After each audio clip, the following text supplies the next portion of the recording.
Listen up fam, y'all need to strap in because this guide is multifaceted and covers everything you need, from the skill tree to the gear and items required to get everything easily and efficiently. There are two reasons to venture out into the deep desert, so I use two Ornithopters for these specific purposes, including an ultimate build with the abilities to go with each one, no respec required, the full package. And the first Ornithopter is an assault with storage attached for farming spice, titanium, and stravidium, so you can get those beautiful Plastanium Ingots. And be sure to bring a spare rocket attachment. We'll get into why later. The second Ornithopter is a scout with a storage attached for lab and treasure farming, gear and weapons. Be sure to bring a spare booster attachment. Again, we'll get into that later as well. So let's break this all down. So what's going on, y'all? It's Be Righteous from Identity again, and I cover builds, guides, and discussions. And if that sounds like something you're interested in, then don't hesitate to like the video and subscribe if you feel inclined. I'd love to have you. But let's get into it, okay? It all begins here, at your home base in 𝐿𝐴 Basin. And after doing this once, you will never have to do it again. This is a storage unit I use specifically for my deep desert base every week, including what you see in my character's inventory. And get this, all of these resources can fit within one assault Ornithopter with storage attached, which makes for a very easy transition into the deep desert, because as soon as you get there and find a spot to build your base, you can immediately start placing the structures required for it. Oh yeah, and I purposefully didn't include any scrap metal, granite stone, basalt, or fuel cells because they're way too heavy and won't allow you to make one trip. And secondly, these resources are easily accessible on site in the deep desert, wherever you may find a base spot. I also like to bring at least 3 to 4 Literjons to get a jump on water as the wind traps build up their intake.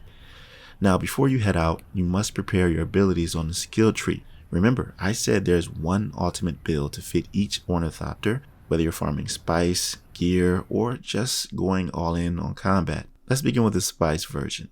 And let me just say, you have to unlock Planetologist level 3, specifically in the scientist tree. This allows for cutter ray efficiency, with the two passives, cutter ray mining and deep analysis, which increases your yields and bonuses when farming titanium and stravidium.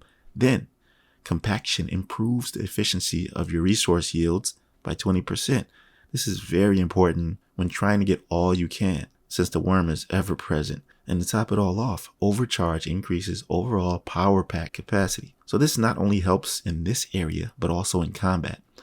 Speaking of combat, I made sure to get the essentials from Trooper, 𝐒𝐿𝐴𝐻, and as many weapon damage bonuses as I can afford with my current level. Then Swordmaster, for the amazing stamina abilities coupled with the melee damage bonuses. And finally, Mentat, my favorite, with even more weapon damage bonuses, but especially prioritizing headshot damage, great for rifles and zoning.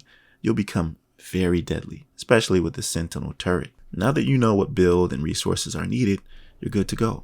First, store your scout Ornithopter and the backup tool and head out to the deep desert in your assault Ornithopter. After arriving, I built a simple base using the granite stone, scrap metal, and fuel cells found in the PvE area I chose. 2 floors with 1/2 wall in between to compensate for the medium spice refinery's height. Then a second floor with easy access to and from each floor. Finally, a roof with the Ornithopter garage. Quick tip, you can build in a PvP area if you like, but when it comes to the spice fields, you'll never know where they'll appear. Sometimes even if you're very far out in like the E zones and G zones, you know, where it's only PvP, or even PvE zones that far, the spice field could still be over 10,000 kilometers from your base. But I've found a method that will allow you to make multiple trips back and forth between one large spice field and your base, no matter where it is. But first, here's how I set up the base interior layout. Before doing anything, grab from your Ornithopter 35 Plastanium, 7 Silicone Blocks, and 2 Spice Melange to craft a large storage unit. Then transfer everything from your Ornithopter to the storage unit. I use a large one because it's good to be prepared to store as much as you can while out here. Remember, this is the ultimate farm, right? Now, here's where the magic happens when you start placing everything. All of the essentials are on the first floor. Medium spice refinery, medium chemical refinery, and medium ore refinery go here. Then place 8 water cisterns on the adjacent wall.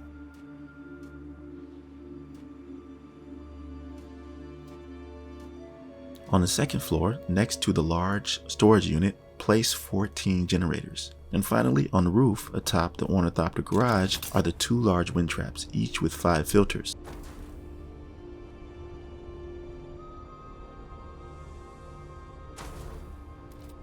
So the maximum amount of power this base consumes is 1030, and you'll have 1050, which is just right. But be sure to have enough fuel cells powering the generators and you'll be good to go farm. The first time you go out, it'll be with the Assault Ornithopter with the storage attached. A booster would be great also, but if you don't have one, it's all good. And once you find that large, beautiful spice field, head straight there. And before you begin farming, look for a rock structure nearby to place your respawn beacon. This will serve as your fast travel method.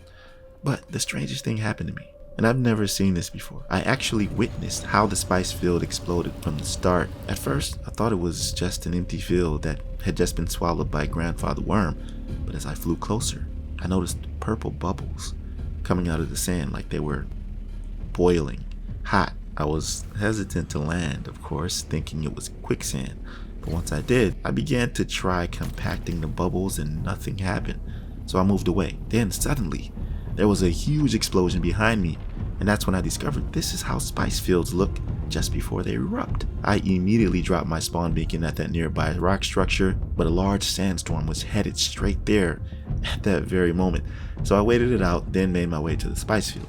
This, by the way, was great timing for spice collection since I was there from the very start. The first compactor I used was the Omni Mark 6 compactor.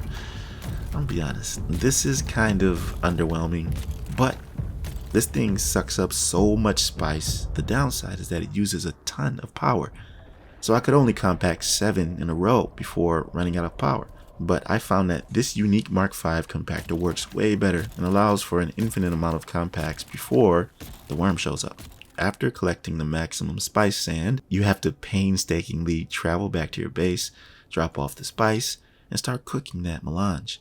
This is why I brought the 4 Literjons, because you need the water for your first melange cook. Then the wind traps will eventually produce a lot more water over time. After dropping off your spice sand, park your Assault Ornithopter in the garage. Then kill yourself by going to the menu and selecting respawn. You'll lose some durability, but it's worth it for the fast travel. This will take you straight to the respawn beacon right next to the spice field you originally found. Then pull out your vehicle backup tool to spawn the Scout Ornithopter you stored earlier. In doing this method, I was able to make 3 trips to this one spice field before the Grandfather Worm showed up. It might be different if somebody is over there using a land crawler, but that wasn't the case. And even after the Grandfather Worm showed up, if you're lucky, another spice field will erupt nearby, like you see here. Farming spice is a bit less time consuming than farming titanium and Stravidium for Plastanium Ingots, which I'm about to get into right now because these resources are a lot easier to find in spice fields. And I'd personally use my Assault Ornithopter with storage and have a Scout with boosters in my vehicle backup tool just in case someone attacks me and I need to get away quickly without dying, because that assault is just too slow. There's no escapability, no maneuverability. It's just curtains when you get spotted by somebody who's trying to fight you. That's why you bring a booster, rockets, and storage for your 2 Ornithopters to swap out whatever is needed for the specific farm you intend to do. This brings me to the lab and treasure farming method. I just love this Ornithopter setup with boosters. It's the Scout. Just look at how I instantly reach max speed and altitude to quickly get to my destination. I call this the escape artist. Perfect for this type of farm, which doesn't require any storage attachments, by the way. Everything you collect will go into your backpack. In this farm, I hit all the PvP shipwrecks and testing facilities and make sure the weapons you have equipped are the ones you're most surgical with. You know, for Mark 6 NPCs and hostile players you may run into. And you can drop all the schematics, weapons, and gear you collect into that large storage unit that I was talking about. Then, rinse and repeat. Now let's shift for a little bit to the combat aspect of this. Because if you're in a clan and you want to support them, or if you just want to engage in PvP, use the Assault Ornithopter, but swap out the storage attachment for rockets. But honestly, Ornithopter PvP isn't really my thing. Ground PvP is more interesting and fun to me. Overall, I think Endgame in general and Dune Awakening leaves more to be desired, and I'm pretty sure the devs are working on making it more eventful and giving more incentive to play ground PvP. I guess we'll see what happens. but I think I've covered everything here. I definitely recommend you do this because having a deep desert base and using this all-around farming method is a lot more rewarding than not. You'll save so much time and get more of everything. I hope this guide helps you settle into Endgame. It takes a little while to set up, but once it is, it'll make your time in Dune Awakening a much better experience. Have you set up a deep desert base yet? If so, I'd love to know some of your techniques and how you did it. But I don't have anything else to say about this. Tell me what you think. And if this helped you out, then like the video so it can be shared as much as possible. Also, subscribe if you feel inclined. I'd appreciate it. I'll see you in my next video. Be right out.